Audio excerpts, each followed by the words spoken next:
This is Japan through my lens. Come with me as I explore the city streets, ancient temples, and even a bit of Disney magic.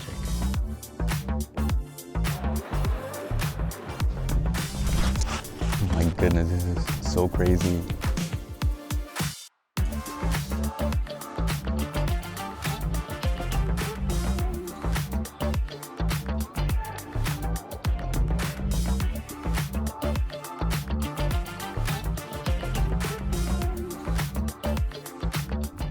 For my first stop, I visited the lively neighborhoods of Shibuya and Shinjuku.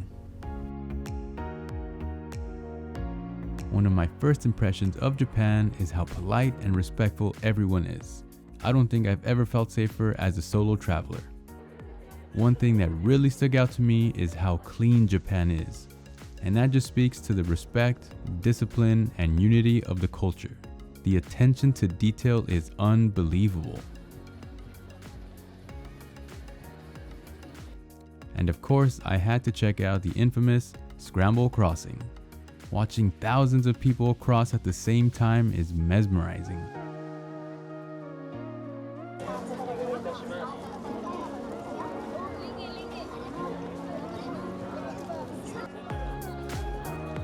And of course, I had to check out some arcades.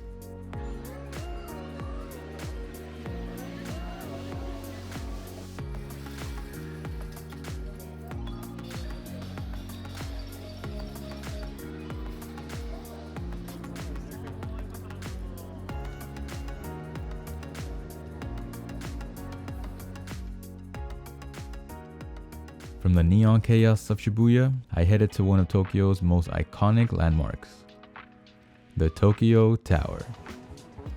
Modeled after the Eiffel Tower, it's been standing tall since 1958. And once you're at the top, this is one of the best views of the city. At night, it literally looks like a sea of lights beneath you.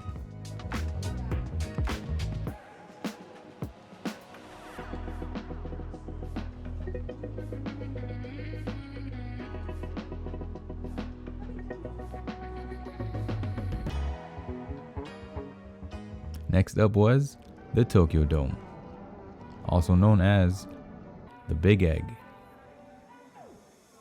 Even before the game, it's impressive. The massive stadium hosts concerts, events, and of course, baseball. Bounced it. This is epic. I think it was like 25 bucks, 26 bucks for the tour. Highly recommend you do it. So I guess we're just able to just roam around and check out the stadium. Oh my goodness, this is so crazy. I still can't get over the fact that I bounced that pitch. I feel like I was so stiff. I could not feel my arm. I could not feel my legs. I was so nervous. But it's a once in a lifetime experience and I'm glad I did it. This tour gave me a glimpse into Japan's deep love for baseball. Even though the stadium was empty, you could still feel its energy and history.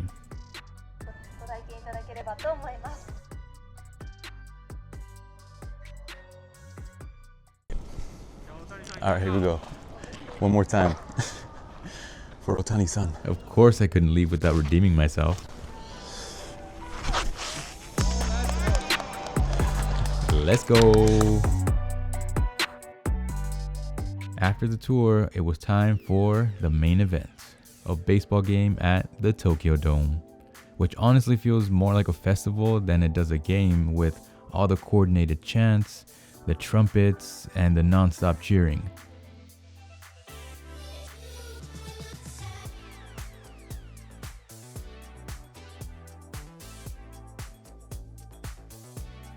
Just getting out of the Tokyo Dome, experience of a lifetime. Even if you don't love sports or baseball, this is something that you must do because it just gives you a whole nother element of Japanese culture.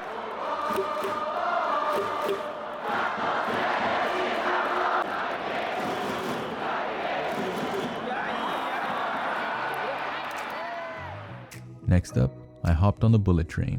It's so smooth and reaches speeds up to 200 miles per hour. And if you're lucky, you get some great views of Mount Fuji.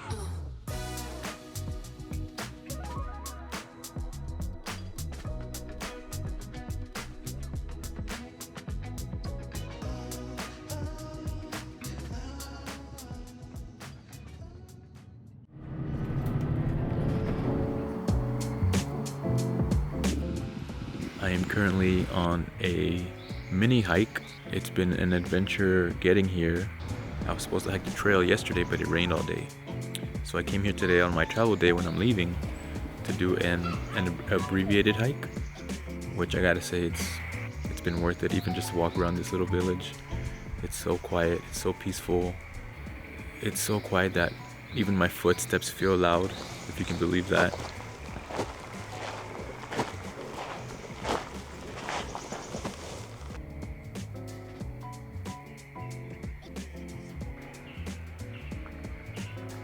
Walking through Magome feels like stepping back in time, with cobblestone paths, wooden houses, and peaceful mountain views. This place was like a dream.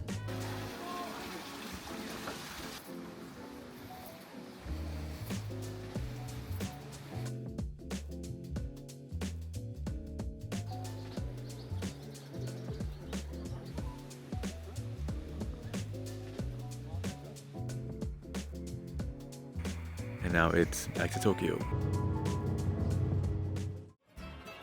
Of course, a trip to Japan is not complete without visiting Tokyo Disneyland. It's everything you'd expect. It's colorful, it's magical, and packed with detail.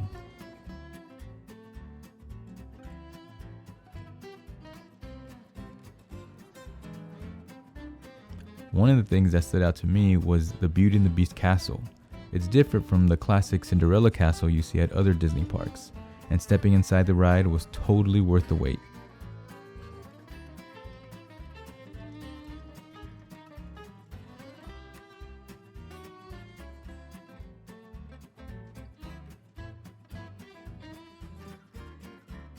Another cool thing is the Japanese approach to parades and seasonal events. Everything is carefully themed, and the park often has exclusive snacks and merchandise that you can't find anywhere else. It really does feel like the happiest place on earth, Japanese style. Fun fact, this is actually the first Disneyland built outside of the US.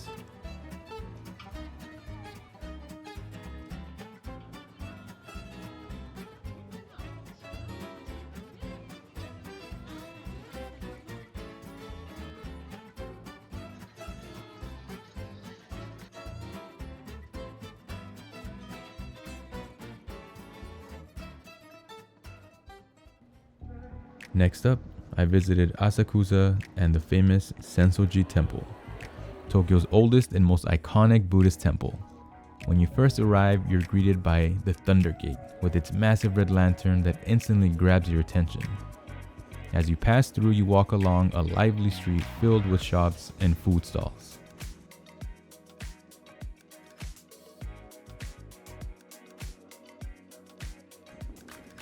One thing I really loved seeing was so many people dressed up in colorful kimonos and taking photos, because that just added even more beauty to the atmosphere.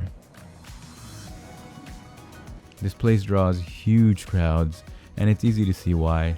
It's truly one of the most special places in Tokyo.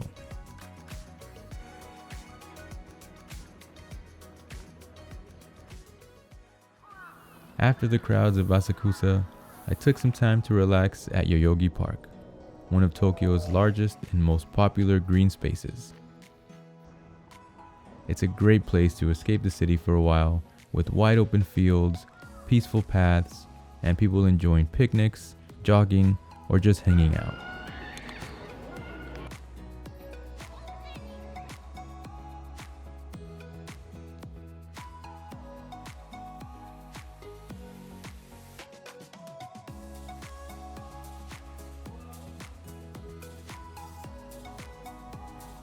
One of my favorite things about this place was seeing everyone with their tiny little dogs.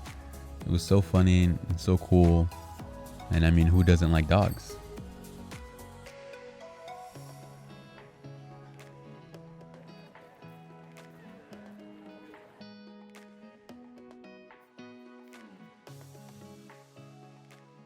Next, I visited Hasadera Temple in Kamakura, famous for its statues and serene gardens. The temple grounds are full of peaceful spots and stunning greenery, which makes exploring here really relaxing.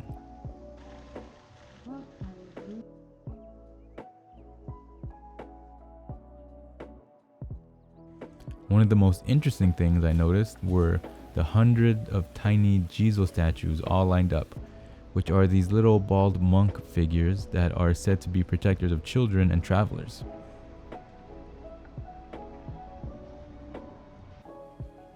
I also got to explore one of the small caves on the grounds, which I did have to duck down to get inside and even bumped my head once, but it's all good. It was a really cool experience to see that hidden part of the temple.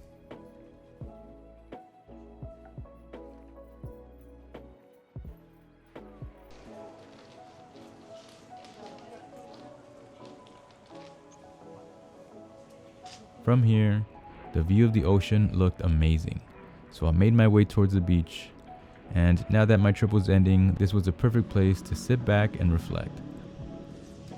We just out here vibing. I hope you enjoyed seeing Japan through my lens. Let me know in the comments if you would ever visit here.